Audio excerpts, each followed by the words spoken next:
Et on va passer à un deuxième cas d'usage où on est toujours dans une approche d'accompagnement des agriculteurs dans le déploiement de nouvelles solutions, de nouvelles approches. Là, en l'occurrence, on va parler robotique avec Mathieu Liébar, que j'ai pas vu. Si, juste en face de moi, pardon. Rebonjour Mathieu. Donc voilà, comment déployer un robot dans le vignoble champenois. On change de région.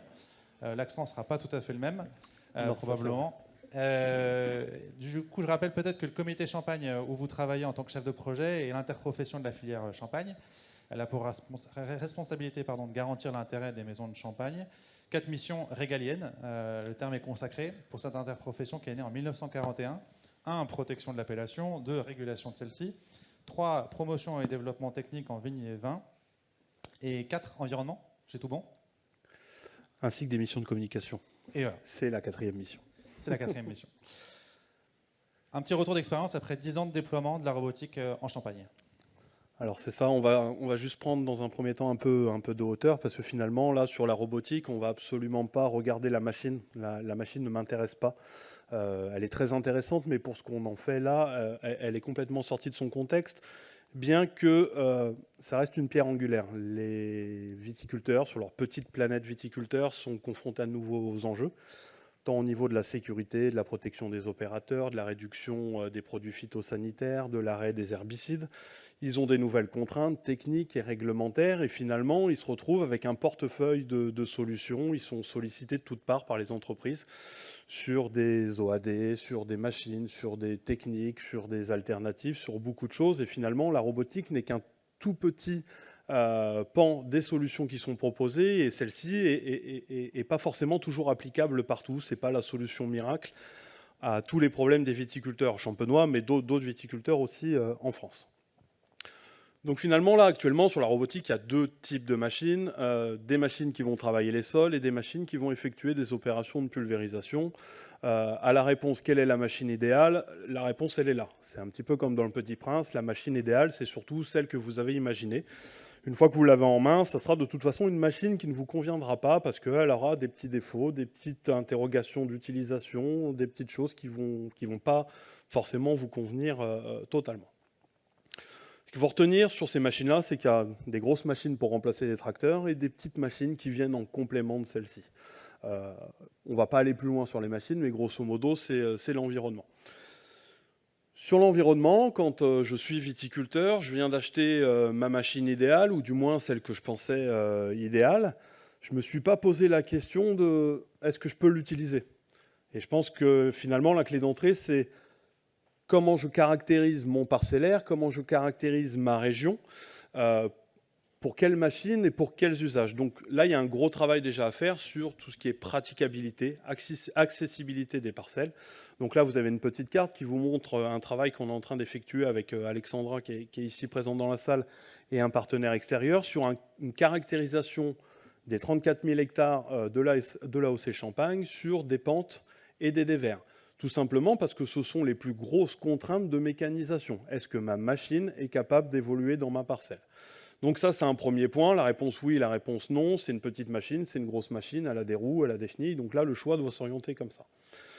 Donc ça, finalement, le vigneron, il connaît bien son parcellaire. Il sait si c'est pentu, il sait s'il y a du dévers, il sait s'il y a des mouillères, et puis il sait aussi s'il y a des routes ou des routes passantes. Là, ce qui illustre bien sur la photo, c'est un opérateur robot qui va conduire sa machine sur une route parce que la machine n'a pas le droit de le faire tout seul pour aller l'emmener travailler quelque part. Donc ça, c'est des photos de la vraie vie, hein. C'est des photos que l'on voit régulièrement sur les machines qui tournent. Donc l'important finalement là, c'est de générer de la donnée et donner des éléments aux viticulteurs pour qu'ils puissent, avant même d'aller voir leur parcellaire et sans connaître parfaitement leur parcellaire, identifier des zones qui vont être plutôt compliquées pour l'usage des machines hautement automatisées. Après, le second plan, pas de RTK, pas de guidage centimétrique, pas de robot. On peut me dire tout ce qu'on veut, toutes les machines tournent avec du RTK. Donc, est-ce que j'ai la capacité d'accéder facilement à un réseau de correction centimétrique à moindre coût? Je suis intervenu il n'y a pas longtemps pour parler d'un projet qui n'est pas le mien d'ailleurs, mais qui s'appelle Centipède, chose qu'on est en train de déployer à l'échelle de la Champagne, parce que finalement, dans la tête d'un agriculteur, ce qui posait le plus problème, c'est pas l'investissement dans la machine. Il a l'habitude d'acheter des machines, il gère de l'amortissement, c'est des coûts fixes. Il sait où il va en être dans 5 ans, dans 10 ans, dans 15 ans. Ce qu'il n'aime pas, c'est les abonnements variables. Donc là, on va essayer d'offrir aux viticulteurs champenois, en faisant un petit traitement cartographique, la possibilité d'accéder à un réseau centimétrique gratuitement et sans abonnement. Oui, mais 34 000 hectares, c'était chouette.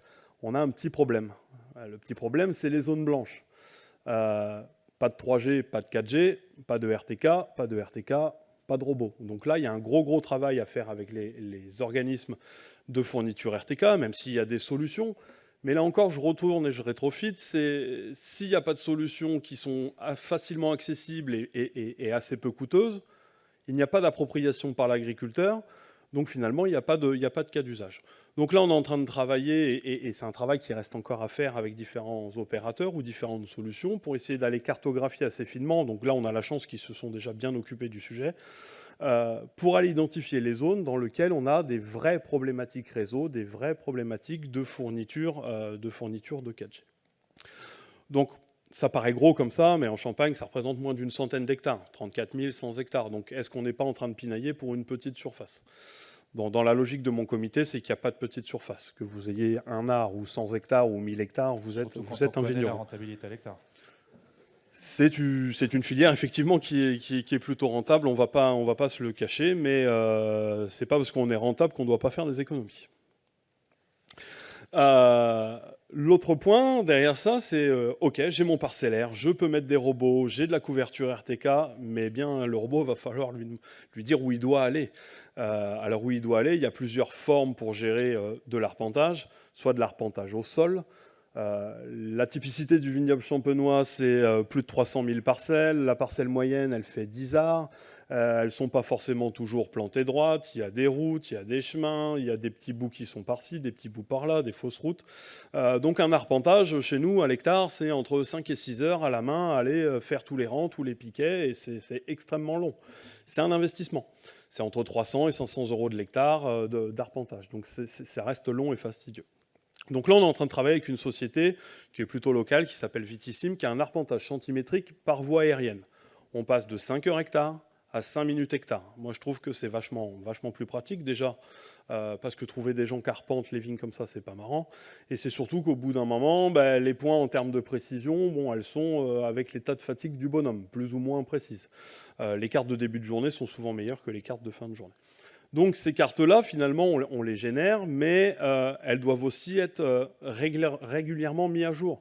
Parce qu'une vigne, c'est pas éternel, elle va bouger avec les caractéristiques de la pratique. Il peut y avoir des piquets qui vont être tordus, on va avoir des pieds de vigne qui grossissent, on peut arracher certaines zones. Et si à chaque coup on doit se recogner finalement l'arpentage, c'est du temps perdu, on n'est pas efficace, c'est aussi de l'argent. Donc finalement, le coût d'acquisition rentre en jeu. Ça nous permet de les mettre finalement sur des arpentages plus rapides, plus régulièrement en œuvre, pour être plus précis avec les machines. Mais aussi, pourquoi pas, récupérer les données de ces machines-là pour réajuster les cartes de guidage des machines ou des prochaines machines. Et puis, il y a toutes ces histoires de dérive dans le temps. Des fois, on a des cartes qui sautent un peu et on a du mal à comprendre pourquoi. Donc là, nous, sur les domaines expérimentaux, tous les 2-3 ans, on fait repasser un arpentage, ce qui nous permet de recaler finalement les machines. Donc derrière, finalement, quid de la compatibilité? Parce que si je dois utiliser 5, 6, 7, 10 machines différentes, je ne vais pas refaire 5, 6, 7, 10 arpentages différents. Ça n'a aucun sens. Donc là, finalement, il y a une question d'interopérabilité entre les données issues de l'arpentage et l'intégration dans les machines qui vont pouvoir être effectuées. Donc là, c'est en bonne passe. Les roboticiens ne sont pas toujours enclins, mais au final, ça va finir par rentrer. Après, comment on pourrait réaliser ça? C'est des travaux qui peuvent être illustrés par ce qu'on a vu ce matin.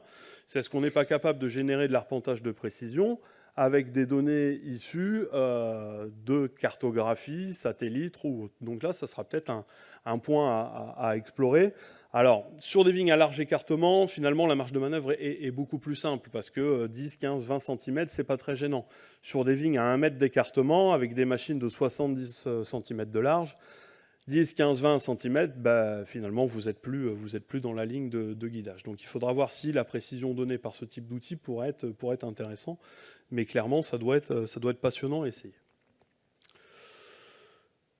Donc là, on parle du vigneron tout seul dans son coin, et puis finalement, le vigneron tout seul dans son coin, il n'est pas grand-chose, parce qu'il y a beaucoup de petites exploitations, des capacités d'investissement qui peuvent être un peu plus faibles. Moi, ce qui m'intéressait de regarder avec la création de cette Cuma robotique, qui est loin d'être la première, mais qui sera certainement pas la dernière, c'est d'aller voir comment on peut gérer de la robotisation, de l'automatisation de tâches, traitement des cultures et entretien des sols, à l'échelle d'un regroupement d'exploitation, à l'échelle d'un coteau complet, sur 2 axes, donc gestion robotisée, et puis derrière sur gestion en autonomie énergétique, qui n'a rien à voir avec le sujet du jour, mais c'est important de le prendre en compte dans ce projet-là. Et finalement, à l'intérieur de ça, il va falloir qu'on gère et des machines, et des hommes, et des gens qui n'ont rien à voir ni avec l'un, ni avec l'autre. Il va falloir aussi optimiser le cheminement des machines. Donc là, il y a toute une réflexion et toute une modélisation à faire sur finalement comment ma machine va être la plus efficace possible pour partir d'un point, aller se recharger à un autre, pour maximiser dans le temps imparti la quantité de surface travaillée. Donc là, ça paraît assez trivial. Dans les faits, c'est pas si simple à effectuer, et on se rend compte qu'il y a plein de possibilités et qu'on tombe jamais sur les mêmes résultats. Donc là, il y a peut-être un petit peu d'intelligence à procurer dessus pour finalement avoir des machines qui soient encore plus intelligentes et qui soient capables d'aller optimiser le fonctionnement de celles-ci à l'intérieur d'un territoire. On n'est pas très très loin de l'exemple de ce matin sur Via Forest, avec les chemins C'est ça. d'élagage. C'est ça. Donc là, la difficulté, c'est que sur les chemins d'élagage, on peut aller facilement les répertorier parce qu'ils existent. Là, sur le schéma que je vous montre, c'est des cheminements à l'intérieur de parcelles de vignes qui ne sont pas réellement des chemins. Donc on a finalement un lien. Est-ce que c'est comparable totalement? Pas totalement, mais il y a de l'idée. Après, il y a l'opérateur. Alors un opérateur robot, actuellement, c'est ça. Donc, oui, j'ai le plus beau métier du monde. Il faisait beau en Champagne ce jour-là, c'est assez rare, mais c'est le cas. L'opérateur, il est là pour assurer la sécurité. Et finalement, c'est un point important, cette sécurité de machines autonomes. On en discutait et on en discute toujours avec les roboticiens. C'est comment assurer la sécurité totale des machines quand elles ne sont pas douées d'intelligence et quand les personnes qui vont graviter autour sont parfois non plus pas doués d'intelligence. Non, mais c'est important. Il y a quelques anecdotes, on n'a pas le temps pour les raconter, mais avec plaisir, je vous en fais part. Donc là, finalement, on est en train de travailler sur comment on pourrait optimiser la surveillance d'un territoire pour alerter un berger de robots qui gère plusieurs machines d'une intrusion dans sa zone de travail et la gestion de la sécurité des machines autour de cette intrusion. Donc c'est un vaste sujet, il y a pas mal de réflexions, on prend contact avec des surveillants de prison ou autres pour voir comment ils peuvent gérer ça. Et le dernier point, pour finir, je vois que tu t'impatientes et à mon avis on ne doit pas être loin du timing. Il y a de la donnée qui est montante, il y a de la montée aussi de la donnée qui est descendante. C'est comment on va pouvoir aussi efficacement remonter le fonctionnement sur un robot ou finalement une flotte de robots, comment on les supervise à distance et pourquoi ces robots ne seraient pas acteurs aussi de leur propre travail, comment on peut optimiser la collecte des données issues de ces machines-là ou quels capteurs on peut monter dessus pour essayer d'aller optimiser, pour aller générer de la donnée agronomique, où on le stocke, comment on le traite, quel algo, quel modèle tourne derrière et comment finalement, un gros mot, comment on sécurise la donnée autour de tout ça, à qui elle appartient, où elle est stockée, comment on la gère, etc. etc. Donc ça, c'est des choses qu'on essaye, nous, sur les domaines. C'est très facile parce qu'on a une monoparcelle et finalement, ce sont des machines propriétaires. Et l'idée, c'est d'aller voir à l'échelle de la Champagne comment toutes les machines autonomes ou tous les tracteurs qui sont conduits par des humains peuvent remonter des informations pour que derrière nous, on puisse gérer du modèle agronomique via une remontée chez nous pour pouvoir finalement faire de l'information descendante aux vignerons en disant grâce à l'observation de telle et telle machine, on a une idée de tel et tel facteur. Donc pour le moment, jusqu'ici ça va bien, on est au creux de la vague, on avait plein d'espoir, on est redescendu très très bas, on est en train de remonter très généralement, ça c'est pas moi, hein, c'est tout, on peut l'appliquer à beaucoup de choses. La fameuse courbe de la hype. Ouais, c'est ça. Elle est assez véridique, il n'avait pas une mauvaise idée à l'époque, mais là on est sur la pente montante et finalement ça va pas être la machine qui va être finalement dépendante, enfin qui va impulser et qui va déterminer le changement, ça va être tout l'environnement qu'il y a autour de cette machine-là. Qu'est-ce qui facilite finalement l'appropriation d'une technologie, comment elle va pouvoir tourner efficacement, en sécurité et à moindre coût. Donc toutes ces réflexions-là, on l'a au niveau d'une association que je me dois de parler, qui est RobAgri, qui gère l'intérêt de la robotique agricole au niveau français, qui est très impliqué, voire moteur sur le grand défi de la robotique agricole. Le porteur, ouais. Je pense que tu connais plutôt bien, et il y a plein de membres dans la salle. Donc voilà, tous ces aspects-là ne sont pas gérés uniquement à l'échelle du comité, ça serait complètement illusoire de le faire. Donc on se regroupe sur cette association que je vous invite à visiter si vous ne connaissez pas, pour pouvoir essayer de développer une robotique qui permette d'avoir des résultats à des coûts acceptables, à un impact environnemental acceptable et qui soit largement diffusé. Et normalement, je tiens à peu près 15 minutes et je suis disposé à répondre à vos questions. Merci beaucoup, Mathieu. RobAgri qui défend les intérêts de la robotique agricole française, mais moins dans une logique syndicale qu'une logique quasi interprofessionnelle. INRAE et d'autres acteurs de la production. Il n'y a pas que des constructeurs, quoi, voilà. Non, il n'y a pas que des constructeurs et c'est ce qui fait la force de l'association. Ouais. Une question.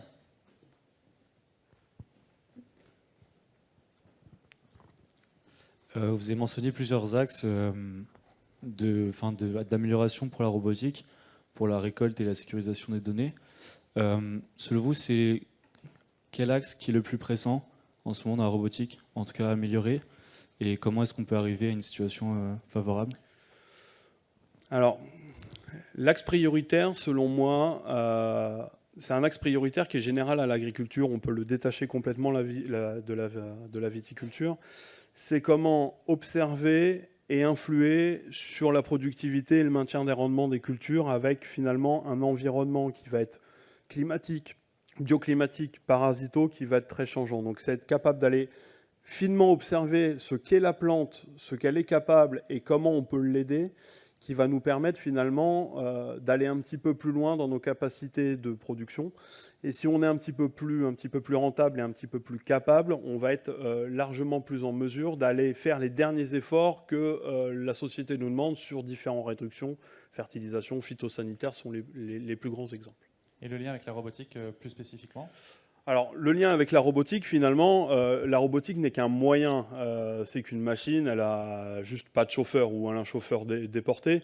L'avantage de la robotique, c'est que comme ce sont des machines qu'on va faire plus rapidement sortir et plus souvent passer au sein des parcelles, tout simplement parce qu'elles ont des coûts de fonctionnement qui sont bien plus acceptables et des conditions d'utilisation qui sont bien plus faciles, on va pouvoir avoir une surveillance qui ne va pas être quotidienne, mais qui va quasiment être hebdomadaire, chose qu'on ne pourrait pas faire avec des machines plus conventionnelles. Ou à pied. Alors à pied, c'est trop long. Ouais. Vas-y, un rebond. Je voulais juste dire, par rapport à l'adoption de la robotique dans l'agriculture, parce que vous avez mentionné qu'il y a plusieurs problèmes, notamment avec avoir un parcellaire précis, adapté, et puis avoir une sécurité qui est également satisfaisante. Et ouais, pour vous, qu'est-ce qui est l'axe qui est en tout cas le plus restreignant en ce moment pour l'adoption de la robotique? J'avais pas saisi ta première question. L'axe prioritaire, la sécurité. On n'a pas déjà bien avancé? On n'est pas... On n'est pas avancé du tout. Pour l'instant, c'est la liberté des uns et des autres par rapport à des annonces. On n'a heureusement pas eu le premier accident. Le jour où on a un accident, est-ce que ça ne va pas remettre en cause toute la robotique? Parce que finalement, pour l'instant, la robotique, c'est assez anecdotique. C'est quelques centaines de machines en France, peut-être quelques milliers dans le monde, dans des conditions d'usage qui sont ultra contrôlées et avec des gens qui les observent à la loupe, parce que finalement, c'est nouveau, donc ça intéresse tout le monde. Demain, quand on va les mettre dans un environnement agricole avec des vrais gens dans la vraie vie, quid de ce qui va se passer lorsqu'il va y avoir un promeneur un peu plus curieux ou un vigneron qui va faire un malaise, qui va être tapé par sa machine? Les aspects sécurité sont, à mon sens, en termes de déploiement, les plus importants. Et on nous attend finalement au tournant sur qu'est-ce qui va se passer. Et derrière aussi, en termes de responsabilité, quel travail on fait avec les assureurs pour savoir qui paye quand il va se passer quelque chose. Parce que si c'est possible, c'est que ça va arriver. Donc il y aura bien quelque chose qui va se passer. Bah, merci pour cette note positive. Pour conclure ton intervention, Mathieu, donc je rappelle que tu es chef de projet Comité Champagne.